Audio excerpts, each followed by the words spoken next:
Pilot व्हायचं आहे, पण पायलट कसं व्हायचं आम्हाला कळत नाही. आणि पायलटसाठी प्रचंड पैसा लागतो. काय करायचं? आम्हाला फॉरेनला जायचं आहे, पण फॉरेनला जाऊन शिकायसाठी 50 लाख लागतात आमच्या जवळ नाही. आम्ही काय करावं? अशा वेगवेगळ्या गव्हर्नमेंटच्या स्कीम्स आहेत, त्या सुद्धा मी तुम्हाला 5 मिनिटांमध्ये सांगणार आहे. पण पहिल्यांदा मला सांगा, करिअर म्हणजे काय? करिअर म्हणजे काय? डॉक्टर बनणं म्हणजे करिअर, इंजिनियर बनणं म्हणजे करिअर. मग काय लोक कशाला डॉक्टर बनले असते? बरं, आयुष्याचं अंतिम ध्येय म्हणजे आपल्या आजूबाजूच्या लोकांच्या नियमानुसार जर आम्ही विचार केला तर करिअर कशाला म्हणायचं? त्यांच्या म्हणण्यानुसार, माझ्या म्हणण्यानुसार नाही. एखाद्या पोरानं 50-50 हजार लाख रुपया कमवला म्हणजे त्यांनी त्याचं करिअर घडवलं. बरोबर, अशीच मानसिकता आहे की नाहीये? काय ना? मग एखाद्या बाजूचा पोरगा जर तो खूप हुशार असेल, त्याला इंजिनिअरिंग मध्ये रस असेल आणि तो इंजिनिअरिंगला जर गेला असेल तर तुमची पण आई म्हणते तुम्हाला, नाही तू पण इंजिनिअरिंगला जा. म्हणते की नाही म्हणत? म्हणते ना. मग करिअर म्हणजे नेमकं काय? तर पहिली गोष्ट एक लक्षात घ्या, करिअर म्हणजे ते आहे आपल्याला जे आवडते ते आपल्या आयुष्यात करणे आणि त्यामधून सक्सेस मिळवणे म्हणजे आपलं करिअर आहे. सोप्या भाषेत पहिली गोष्ट, आम्हाला काय आवडते? एखाद्याला कपडे शिवायला फार आवडतं का? शिवा कपडे, शिवले पाहिजे. एखाद्याला डान्स करायला फार आवडतं का? करा डान्स.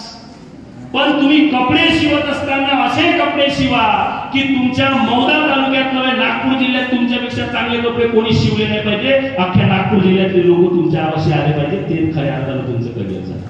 याला म्हणतात आम्ही काय करतो हे महत्वाचं नाही, आम्ही कुठल्या लेवलला जातो हे महत्वाचं आहे. आम्ही जी गोष्ट करतो त्या गोष्टीमधून आम्हाला आनंद मिळतो का हे सर्वात महत्वाचं आहे. आणि म्हणून आमचं करिअर आम्हाला निवडायचं, ते आम्हाला ठरवायचं. आता अनेक लोकांना असं वाटतं, किती लोकांना इंजिनियर बनावं असं वाटतं.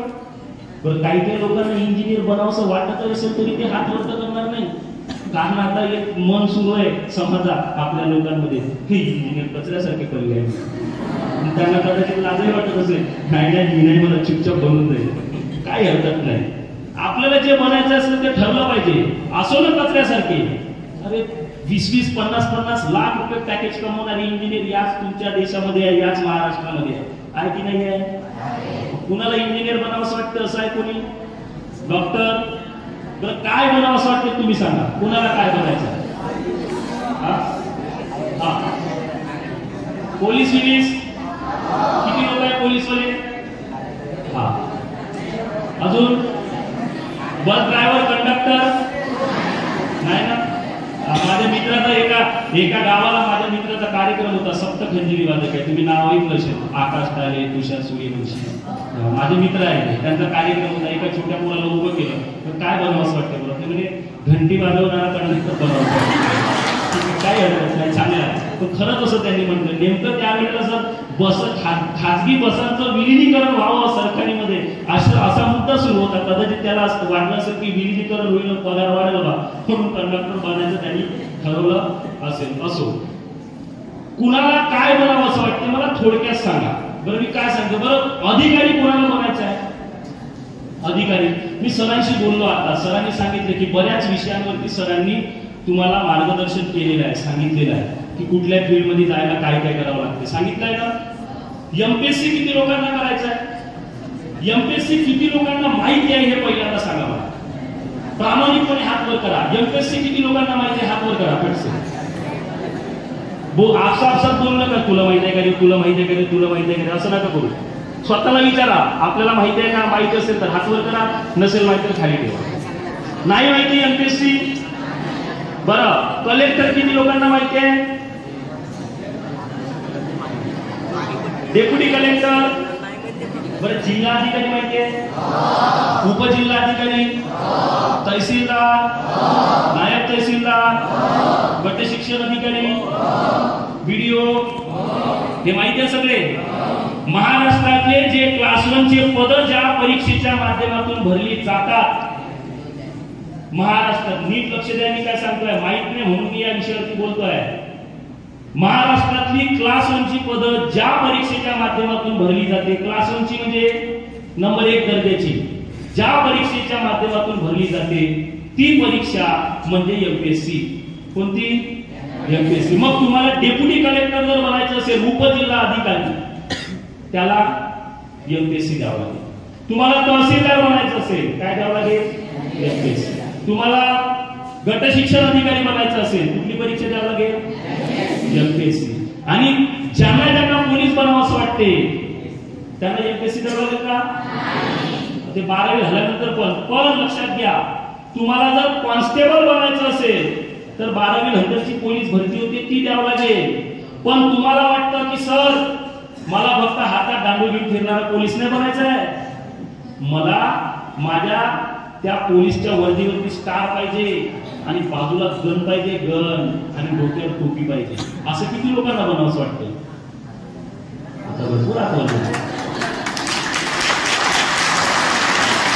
PSI, पोलीस सब इन्स्पेक्टर, ठाणेदार, DYSP, SP, हे जे पद आहे हे पोलीस म्हणजे याच्यापेक्षा वरची पद आहेत. पण मी तुम्हाला एमपीएससीच्या माध्यमातून भरले जाणार आहे DYSP, PSI ही जी पद आहे पोलीस प्रशासनामधली, ही एमपीएससीच्या माध्यमातून भरली जाते. कशाच्या माध्यमातून भरली जाते? एमपीएससीच्या. म्हणून ज्यांना वाटते की मला पोलीस बनायचं आहे तर त्याच्यामध्ये फक्त हवालदार पुरती मर्यादा नाही आहे, त्याच्या पलीकडे पण काहीतरी आहे, हे आपण लक्षात घ्या. मी थोडक्यात तुम्हाला या परीक्षेबद्दल सांगायला आणि मग मी दुसरीकडे येते. तुम्हाला माहिती नाही म्हणून मी तुम्हाला सांगतोय, नाहीतर मी या विषयावरती गेलो नसतो. सांगू की नाही?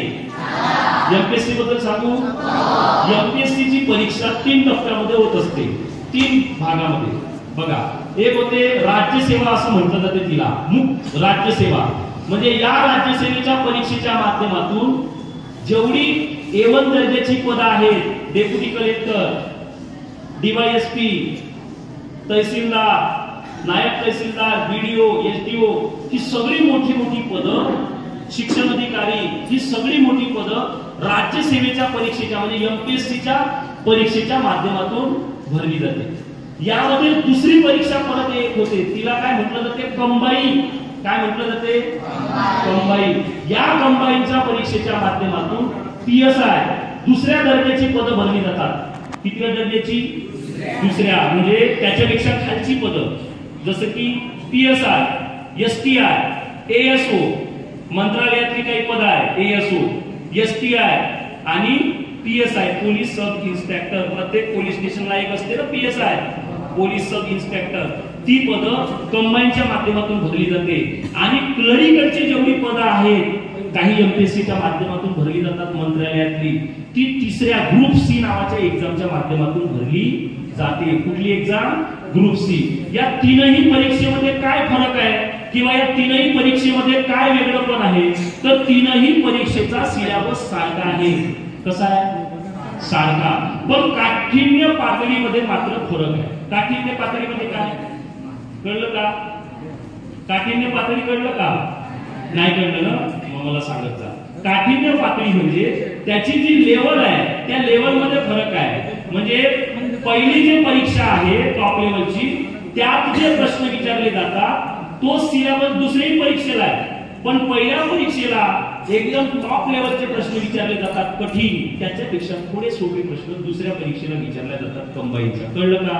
आणि त्याच्यापेक्षा सोपे प्रश्न तिसऱ्या परीक्षेला विचारला जातात. आता या एमपीएससीची तयारी जर तुम्हाला करायची असेल, एमपीएससीची जर तयारी तुम्हाला करायची असेल तर सर्व विषय कुठले कुठले असतात माहिती आहे का तुम्हाला? नाही माहिती? एमपीएससीला सगळेच विषय असतात. किती लोक आठवले? सायन्स वाले किती आहे? सायन्स. कॉमर्स वाले किती आहे? मग ज्याने हातच वर नाही केलं ते काय करत आहे? ते शिकत नाही का?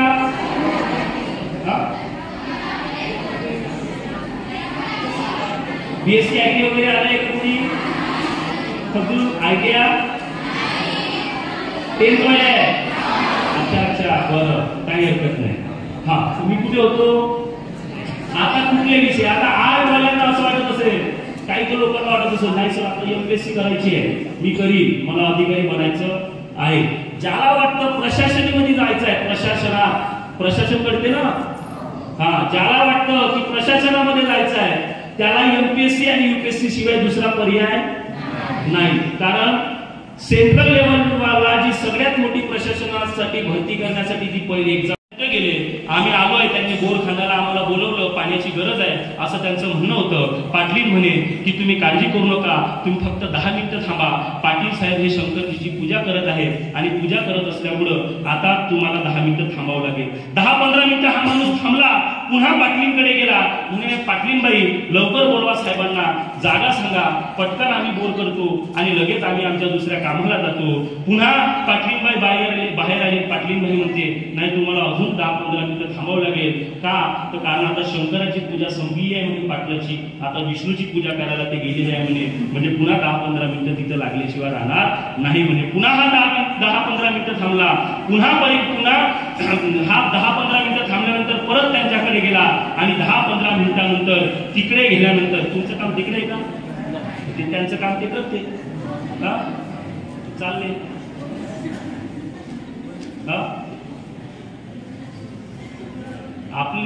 आपल्याला काय महत्वाचं आहे त्याच्याकडे आपण लक्ष दिलं पाहिजे. हे सगळ्यांसाठी नाही, त्याच्या मागं पाहून द्यायचं. आमचं कॉन्सन्ट्रेशनच नाही. कॉन्सन्ट्रेशन मस्त आहे, लक्षात ठेवा. नाहीतर तुम्ही गेले लायब्ररीत अभ्यास करायला, बसली बाजूला सुंदर पोरगी, गेला अभ्यास खड्ड्या, गेलो कॉन्सन्ट्रेशन. कॉन्सन्ट्रेशन मस्त आहे, महत्वाचं आहे. कॉन्सन्ट्रेशन शिवाय काही होत नाही, लक्षात घ्या. अभ्यास केल्यावर चांगली नोकरी लागली, चांगले सेटल झाले, मोठा व्यवसाय आहे, चांगले पैसे कमवतात, सगळं काही आहे. छोकरी अपने आप आएगी, उसके लिए दौड़ने की जरूरत पड़ेगी. आता परिस्थिती फार विचित्र आहे परिस्थिती, लक्षात घ्या. तुम्ही समजून घ्या, तुम्ही भावना तुमचाच आहे. मी पण तुमच्या पोरी भेटत नाही, बेकार परिस्थिती आहे, म्हणून गांभीर्यानं घ्या. नाही तर असं होईल 35 वर्षाचे व्हाल येतो पण पोटी घेतणार ते लग्न. कुवारा मरायचं आहे का नाही ना. मुलं मग असं गडबड केली का मला बोलायची भाषाच बदलावं लागते, गाडगे महाराजांसारखी वापरावं लागते. असं आहे, कुवारा मरायचं नाही ना. लक्ष द्यायचं, अभ्यास करायचा, मेहनत घ्यायची. एखाद्याला वाटत असेल ना मला गाडी चालवायची, चालवा गाडी, तो गाडी अशी चालवा. एक स्कॉर्पिओ घेतली तर 10 वर्षात पुन्हा 5-50 गाड्या लागल्या पाहिजे घरापुढं आणि तुम्ही ट्रान्सपोर्टचे मालक बनले पाहिजे. अशी चालवा, काही करा, तुम्हाला जे करायचं ते करा. म्हणून मी पहिल्यांदाच काय सांगितलं, करिअर काय आहे, तुम्हाला जे आवडते त्या माध्यमातून पैसे कमवणे, आपल्या आयुष्यात आनंद मिळवणे म्हणजे खऱ्या अर्थानं करिअर आहे. फक्त डॉक्टर इंजिनियर नोकरीवर लागणं म्हणजे करिअर नाही. मी कुठे होतो, पाटलींबाई होतो की नाही. आता पाटलींबाई बाहेर आली, काय म्हणे आता शंकराची पूजा झाली, आता कोणाची पूजा सुरू आहे, विष्णूची पूजा सुरू आहे. आणि विष्णूची पूजा झाल्यानंतर आता हा पुन्हा 10-15 मिनिटं थांबला, पुन्हा 10-15 मिनिटं गेला. ते म्हणजे अजी पाटलींबाई संपलीच नाही का, ते म्हणजे विष्णूची पूजा. आता काय सांगू म्हणे तुम्हाला, ते आहे आता विष्णूची झाली म्हणे, आता गणपतीची पूजा करायची. हा पागल झाला. पुन्हा 15 मिनिटांनी गेला, पुन्हा विचारते, आता गणपतीची झाली म्हणे, आता पुन्हा 4थ्या देवाची करायला लागले म्हणे. याला आला राग बोर करणाऱ्याला. हा काही अर्धा 1 तास 2 तास गेलाच नाही पाटलाकडं. आणि पाटील जेव्हा बाहेर आला तर पाटील बाहेर आल्यानंतर बघते तर काय, त्याच्या अंगणामध्ये असे 5-50 बोर मारले गेले, 5-50 गड्डे केले, थोडे 20 फुटाचे. पाटील झाला पागल आणि त्या बोरवाल्याला म्हणजे अरे बया आहे की काय म्हणे, तुला मी 1 बोर करायला बोलवलं होतं, तू हे काय करून ठेवलं म्हणे, 5-50 खड्डे. म्हणे साहेब पाणी लागलं पाहिजे ना म्हणे, म्हणून मी कुठेतरी पाणी लागण्याचा शोध घेत होतो म्हणे. पाटील म्हणे अरे बयाडा, पाणी लागलं पाहिजे असं जर तुला वाटत होतं, 20 फुटाचे 100 खड्डे खाण्यापेक्षा एकच खड्डा 100-200 फुटाचा खाल्ला असता, पाणी लागलं असतं म्हणे. मग तो बोरवाला म्हणे, पाटील म्हणे तुम्हाला तेच सांगायचं आहे म्हणे, तुम्हाला देवच पावाचा होता, शोधाचा होता, तर एकाच देवाची पूजा करून भेटला असता म्हणे. 100 देवाची पूजा करायला कसे बसले म्हणे.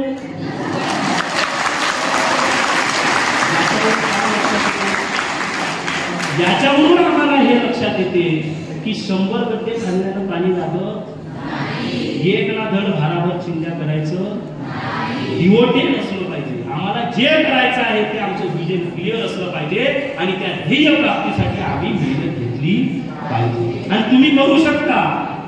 या जगावर या पृथ्वीवर अशी एकही गोष्ट नाही जी माणूस करू शकत नाही. कोणी अशी एकही गोष्ट नाही.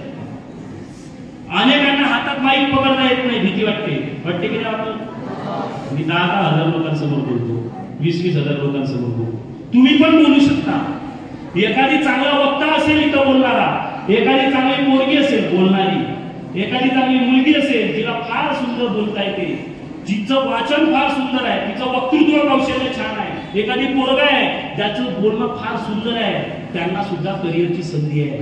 मीडियाचे चॅनेल बघितले का तुम्ही? न्यूजचे चॅनेल, तिथं तुम्हाला अँकरिंगची संधी आहे, तिथं तुम्हाला बातम्या वाचण्याची संधी आहे, रिपोर्टरची संधी आहे. प्रत्येक क्षेत्रात संधी आहे हो, प्रत्येक क्षेत्रात संधी आहे.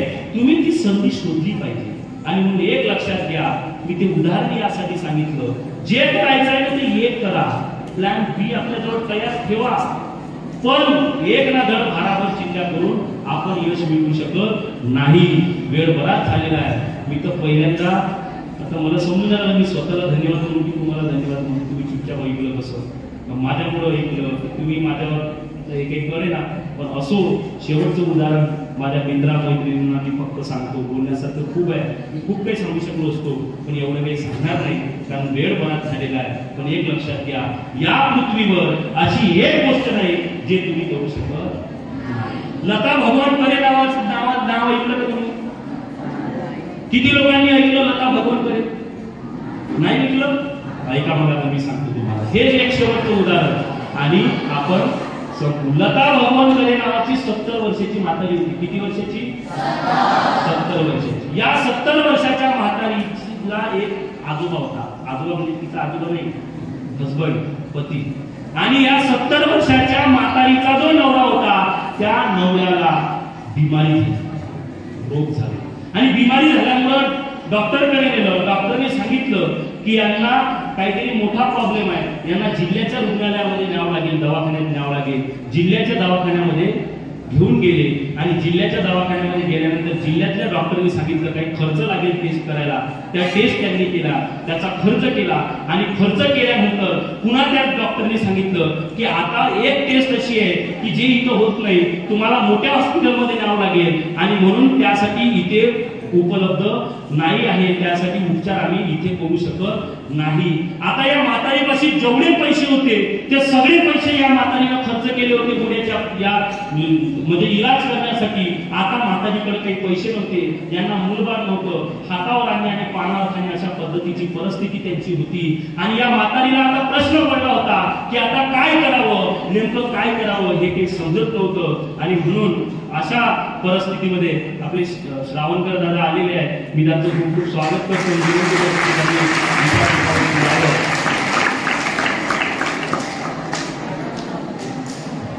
आणि तर आता या म्हातारी जवळचे सगळे पैसे संपले आणि हे सगळे पैसे संपल्यानंतर आपलं उदाहरण सुद्धा आता संपणार आहे. हे सगळे पैसे संपले. आता म्हातारीला प्रश्न पडला, बारामतीला घेऊन गेली, हॉस्पिटलमध्ये घेऊन गेली.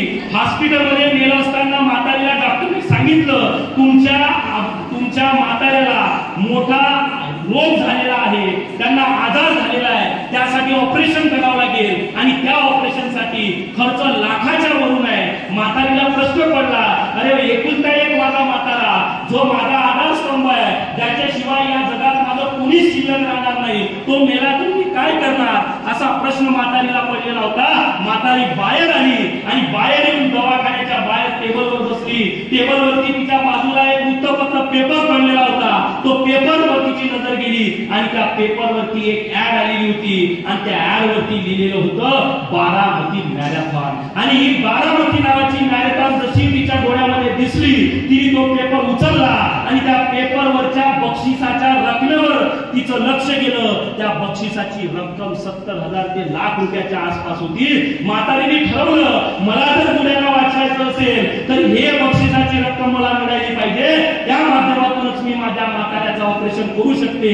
म्हातारीने सहभाग घेतला. पोरं तुमच्यासारखे सगळे तरुण पोरं त्या मॅरेथॉन मध्ये धावायला होते. म्हातारीला चिडवायला लागले, अहो म्हातारे तू म्हातारी आहे, पायात चपला सुद्धा नाही, तू काय आमच्या समोर टिकशील. म्हातारीनं त्या पोरांना उत्तर दिलं नाही. मॅरेथॉन सुरू झाली, धावायला लागली. म्हातारीच्या डोक्यात एकच होतं, मला जर माझ्या म्हाताऱ्याला वाचवायचं असेल तर ही मॅरेथॉन मी जिंकलो पाहिजे, तरच माझ्या म्हाताऱ्याचं ऑपरेशन होऊ शकते, नाहीतर माझ्या म्हाताऱ्याचं ऑपरेशन होणार नाही. म्हातारी धावायला लागली, पळत सुटली आणि इतक्या वेगानं पळत सुटली की बारामती मॅरेथॉन तुमच्या आमच्यासारख्या तरुणांना मागं सोडून ही 70 वर्षाची म्हातारी जिंकली. आणि त्या बक्षिसाच्या या म्हातारीनं आपल्या म्हाताऱ्या हिऱ्याचं ऑपरेशन केलं. 70 वर्षाची बुद्धी करू शकते तर तुमच्या आमच्यासारखे जान जवान पुरं करू शकत नाही. करू शकते की नाही करू शकत. या जगाच्या पाठीवरती अशी एक गोष्ट नाही जे तुम्ही आम्ही करू शकत नाही. पण त्यासाठी फक्त आपल्याला काय करायचं आहे तर मेहनत घ्यायची आहे. आपल्याला आपलं विजन ठरवायचं आहे. आणि म्हणून मी फक्त जाताना तुम्हाला मित्रांनो एवढंच सांगतो, मी नेहमी सगळ्यांना सांगत असतो, काल फार विचित्र आलेला आहे. मी फार तुम्हाला सांगितलं की करिअर मध्ये या संधी आहे त्या संधी आहे, पण याच्यापेक्षा तुमच्या आयुष्यात सर्वात मोठं जर कोणतं असेल तर मी आता जे तुम्हाला सांगणार ते 5 मिनिटं फार